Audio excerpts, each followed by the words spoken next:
to encourage somebody, no matter what you're going through right now, you need to understand that worship is a choice and never a feeling. I choose to worship.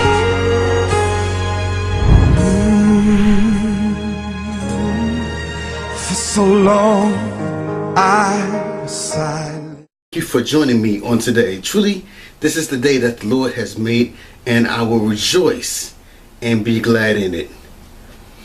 Today, let's talk. There's an issue that for some reason we refuse to deal with. For what reason or other, I really don't understand. Bigotry. The poison in the church. Bigotry is a problem that we deal with in the world, but for some reason it's creeping its ugly head in the house of God, and the problem is in places where we shouldn't have it, and unfortunately it's in the pulpit. Yes, the pulpit. I said some time ago that we need to be careful what we say across that pulpit.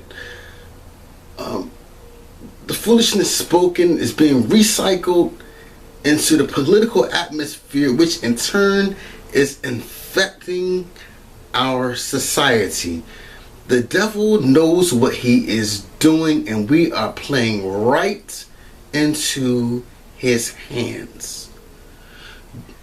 Bigotry is a learned behavior. We was not born hating one another. Christ is love. There's no hate in him. Why is bigotry in our churches?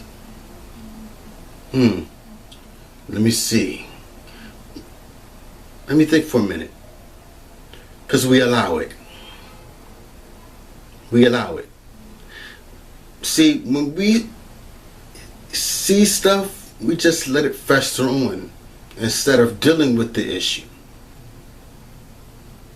Well, let me tell you, when we see a brother or sister disrespecting someone because of what they look like, we need to pull them over to the side and let them know that, excuse me, ma'am, sir, we do not operate like that in this house.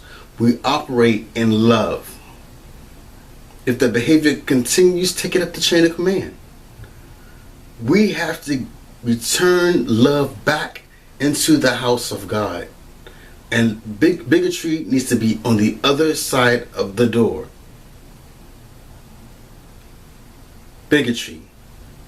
The poison in the church.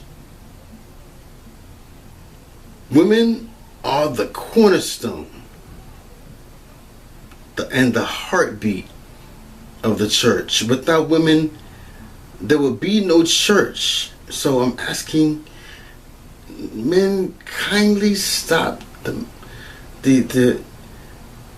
behavior, the hatery towards women. It's ungodly. It's wrong, and you're setting a bad example for our young people. Again, babes in Christ soak up whatever they see like a sponge, and then turn around and recycle that behavior, and then you have a problem. The church needs to understand that God is going to judge us. Before we go judging what the world is doing, we need to get our house in order. We need to stop the hatering. Bigotry cannot be a part of our culture. Let me repeat that. Bigotry, hatred, whatever you want to call it, cannot be a part of our culture. Jesus loved us enough to give his life for us, no matter what color, what race, what creed, or denomination, or background.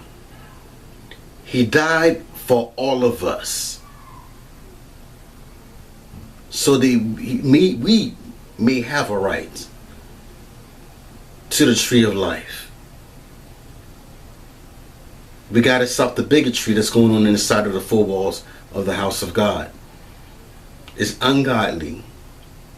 I'm seeing it a little bit much on TV now, from the pulpit, and it's disgusting, and it must stop.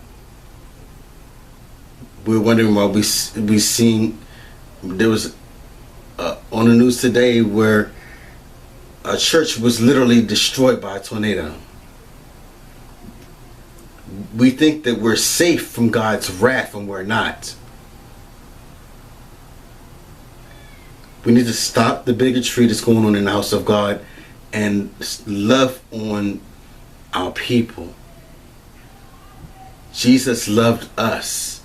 He had no hate in him, and neither should we. Let's stop the bigotry. Let's stop the poison.